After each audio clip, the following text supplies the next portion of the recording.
DPR RI mengesahkan RUU tentang pertambangan mineral dan batu bara menjadi undang-undang. Menteri ESDM Bahlil Lahadalia menyatakan kebutuhan batu bara dalam negeri harus diutamakan sebelum diekspor.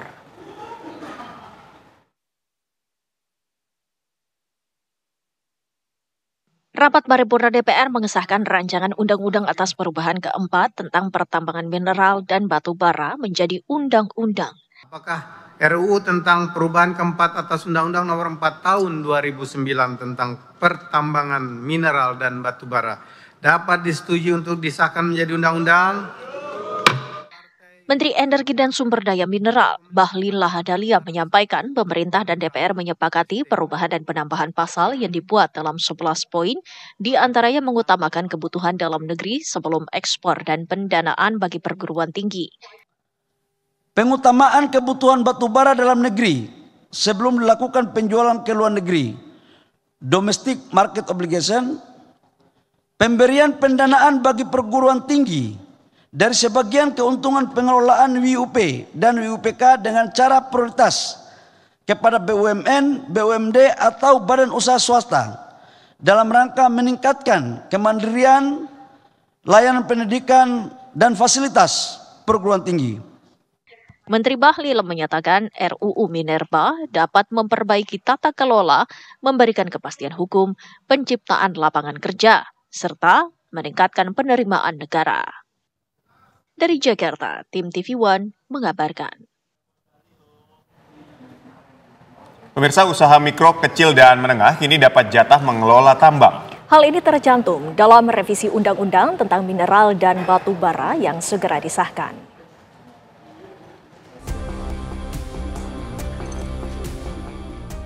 Revisi Undang-Undang tentang mineral dan batu bara perubahan keempat yang segera disahkan memberi kesempatan bagi pelaku usaha mikro, kecil, dan menengah untuk memiliki izin usaha pertambangan.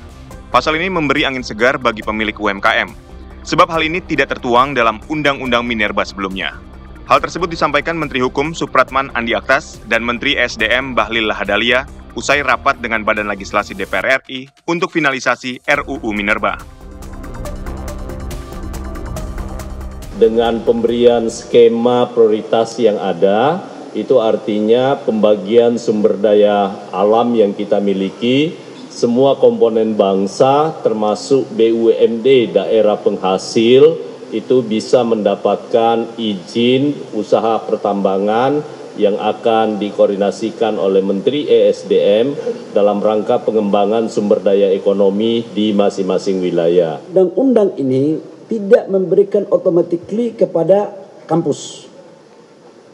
Tapi pemerintah memberikan kepada BUMN dan BUMD serta badan usaha lain.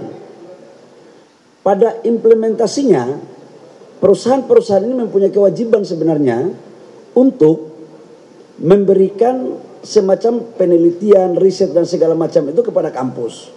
Dan juga selama ini sudah terjadi, perusahaan-perusahaan yang ada kampusnya di daerah wilayah tambang itu mereka mendapatkan beasiswa.